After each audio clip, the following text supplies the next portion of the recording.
শুধুমাত্র একটি পরক্রিয়ার জন্য কতগুলো জীবন নষ্ট, একটা সংসার নষ্ট। এই যে মেয়েটাকে দেখতে পাচ্ছেন জয়া, সেই ইতালিতে প্রবাসীর একজন স্ত্রী। সে ইতালিতে গেছে, সেখানে তার 3টা বাচ্চা আছে।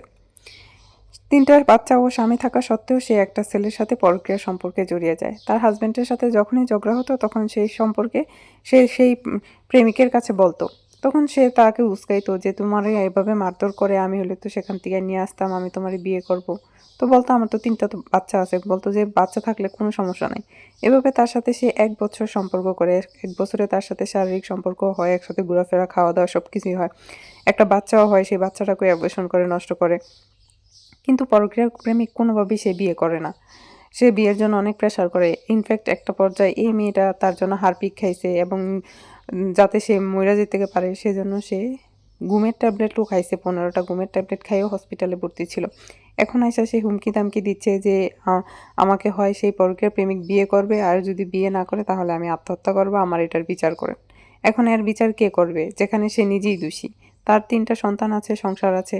তার সেই সাজানো গোছানো সংসারটা নষ্ট করে দিছে তার পরকীয়ার প্রেমিক, এখন এসে বলতেছে।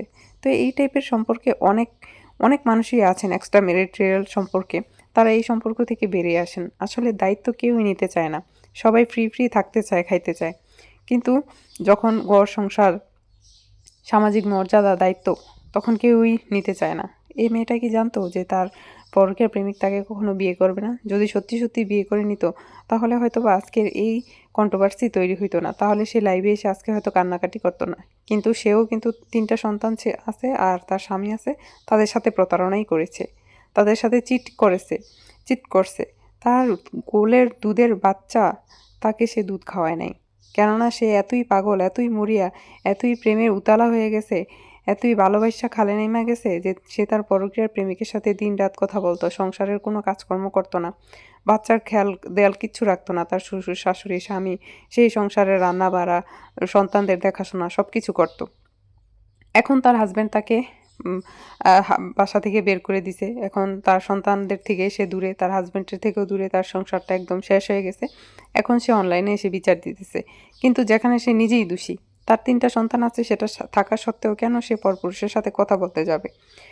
সেই পুরুষ মানুষেরও দোষ আছে, কারণ তার চরিত্র খারাপ। সে যেখানে দেখবে সেখানে তার সাথেই সম্পর্ক করতে চাইবে। কিন্তু তোমার তো আগে জানা উচিত ছিল, বোঝা উচিত ছিল যে আমার সন্তান আছে, বাচ্চা আছে, স্বামী আছে। স্বামীর সাথে যখনই ঝগড়া হইতো তখনই সে এই প্রেমিকের কাছে বলতো। সে আবার উস্কাইতো, বলতো যে তোমার সাথে এমন করে তুমি পুলিশ কেন ডাকো না? সে স্বামীর বিরুদ্ধে 5-5 বার পুলিশও ডাকছে। এখন সেই ছেলের দোকানে গিয়ে সে ভাঙচুর করে, সেই ছেলে পুলিশ আইনা বলে অনেক আজে বাজে কথা।